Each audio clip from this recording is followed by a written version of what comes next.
Let's imagine it is 2030. What shall the situation in Europe look like then? We cannot predict the future, but we can try to imagine it. Future scenarios based on developments we see today help us to deal with the major uncertainties we face.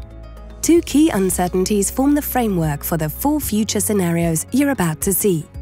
Firstly, shall we see a future in which top-down government in Europe prevails, or one in which bottom-up forces become dominant?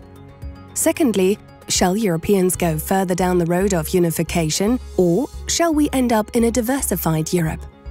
In its extremes, this combination of key uncertainties leads to a scenario of a great Europe, a network of nations, a union of communities, and a scenario of a European spring.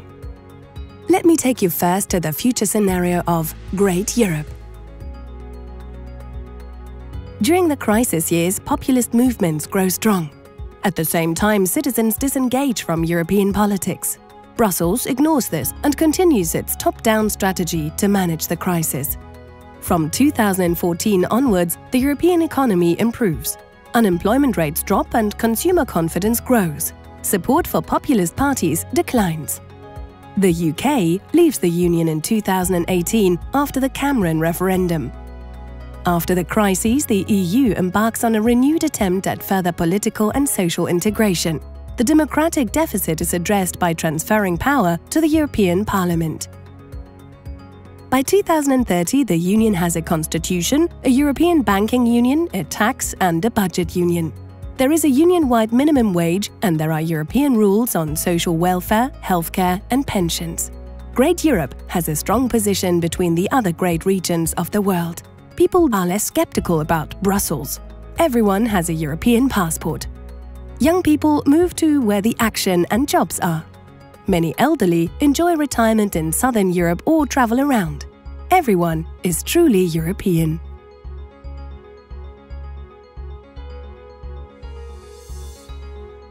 Alternatively, things could take a different course. Imagine a network of nations scenario.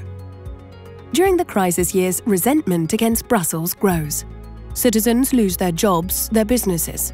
They feel the pain of falling house prices, pension cuts and reduced services from their governments, while at the same time they have to pay more tax and face rising costs. The promise of the fruits for all, that a free market and a single currency in Europe held, are not being delivered.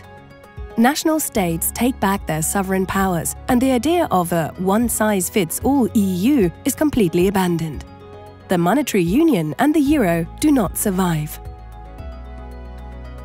In 2030, the EU is a single market, a trade association. Europe is seen as a soft power with a civic orientation. Free democratic member states pursuing the ideal of cooperation. Member states act with the speed and flexibility of a network instead of with the rigidity of a bloc. Citizens use their secondary European identity in a practical way, to travel for pleasure or work. They use the single market to their advantage when possible. Now they are no longer forced into its unifying regime, most people feel part of the European family again, but they primarily see themselves as nationals from their respective national states.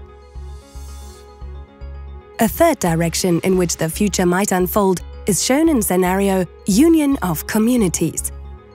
Turnout at the European Parliament elections in 2014 is 20%. People turn their backs on the European project.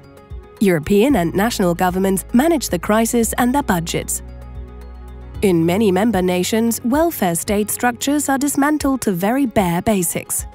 Individuals and communities are left to their own devices. People are more dependent on each other. By 2025, civil society in Europe is a widely branched network of communities, organized along shared interests or local, regional and professional lines. In 2030, it is more important for your job, pension, healthcare or education to have a good social network than to belong to a country or the EU. Everyone is a member of multiple communities and associations. Philanthropy and social entrepreneurship thrive. De facto, there are two separate societies. the formal and institutional sphere of national and EU governments with a focus on economy and finance, and an informal sphere in which many communities cooperate, shaping civil society to benefit its citizens. People avoid working with governments and steer clear of institutions. Participation in civil society is a must for most. People are aware that they belong to a national state and the EU, but living in a civil society formed by communities, their local and interest-based affiliations are much more important to them. Last but not least, it could also go like this. Watch a scenario of European Spring.